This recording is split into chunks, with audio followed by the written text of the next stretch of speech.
Okay, now we're looking at a problem.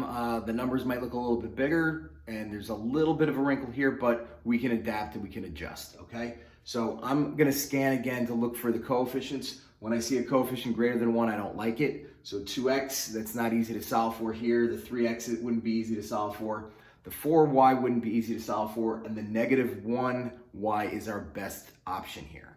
Okay, I always like to look for a coefficient of 1, positive 1 being the best, negative 1 being the second best. So I'm going to move this equation off to the side. Okay, I'm going to isolate the y. I want to get the y by itself. Now it's negative on this side of the equation, so I want to move it to the other side of the equation. And I want to take the 17 from the other side of the equation and move it onto the left side of the equation.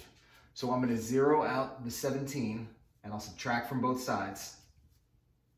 And I'm going to zero out the y and add y to both sides. So that cancels and that cancels. That's going to give me 2x minus 17 is equal to y. Okay? So now I've got y by itself, and that's exactly what I want. Since I rearranged the first equation, I'm going to go to the second equation to do my substitution here. So we're going to replace the y with what we know y to equal. Okay? So I'm going to replace that y with 2x minus 17 is equal to negative 13. Okay, now we have an equation that's all in one variable and we can go ahead and solve for x. So we're going to go ahead and distribute. Okay, so this is going to give me 3x plus 8x minus, that's 28 and 40, so that's minus 68. Okay, so let's combine our like terms. We've got 3x and 8x gives me 11x minus 68. So I'm all simplified on the left-hand side. I'm simplified on the right side. We can go ahead and solve now. So I'm going to add 68 to both sides.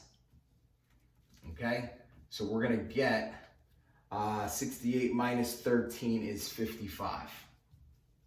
Okay. We'll divide both sides by 11. And the x coordinate where we cross is going to be 5. So now I can come over here and replace the x with what we now know x to be, 5. And we're going to go ahead and get the corresponding y value. So 2 times 5 is going to equal 10. Minus 17 gives me negative 7. So these two lines are going to intersect at the coordinate 5, negative 7. 5, negative 7. Since they intersect at a single point, it is called consistent independent.